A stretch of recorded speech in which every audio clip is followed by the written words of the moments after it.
பல நூற்றாண்டுகளுக்கு முன்பு ஒரு நாட்டில் வாழ்ந்த ஒரு சில இளைஞர்கள் அல்லாவை மட்டுமே வணங்கினார்கள்.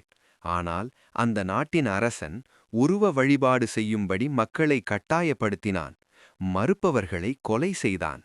தங்கள் ஈமானை பாதுகாத்துக் கொள்ள அந்த இளைஞர்கள் ஊரை விட்டு வெளியேறி ஒரு மலைக்குகையில் தஞ்சமடைந்தார்கள். அவர்களுடன் ஒரு நாயும் சென்றது. அவர்கள் இறைவனிடம், எங்கள் இறைவா, உன்னிடமிருந்து எங்களுக்கு ரஹமத்தை வழங்குவாயாக என்று பிரார்த்தனை செய்தார்கள்.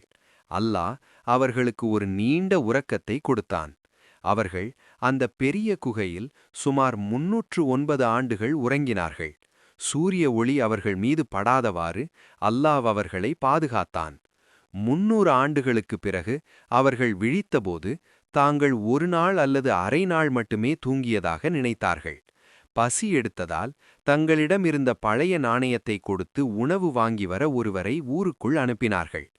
அவர் ஊருக்குள் சென்றபோது அங்கிருந்த மாற்றங்களைக் கண்டு அதிர்ச்சியடைந்தார். மக்கள் அவருடைய பழைய நாணயத்தை பார்த்துவிட்டு, இவன் புதையல் ஏதும் எடுத்துவிட்டானா என்று அரசனிடம் அழைத்துச் சென்றனர். இப்போது அந்த நாட்டை ஆட்சி செய்த அரசன் ஒரு நல்லவர். அந்த இளைஞர் மூலமாக வரலாறு தெரிய வந்தது.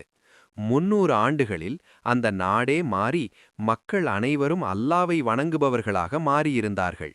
அல்லாஹ் தன் அட்டாட்சியை மக்களுக்கு காட்டிவிட்டு அந்த இளைஞர்களை மீண்டும் மரணிக்கச் செய்தான். ஆதாரம்: திருக்குரான், 18வது அத்தியாயம், சூரத்துல் கஹஃப், வசனங்கள் 9 முதல் 26 வரை.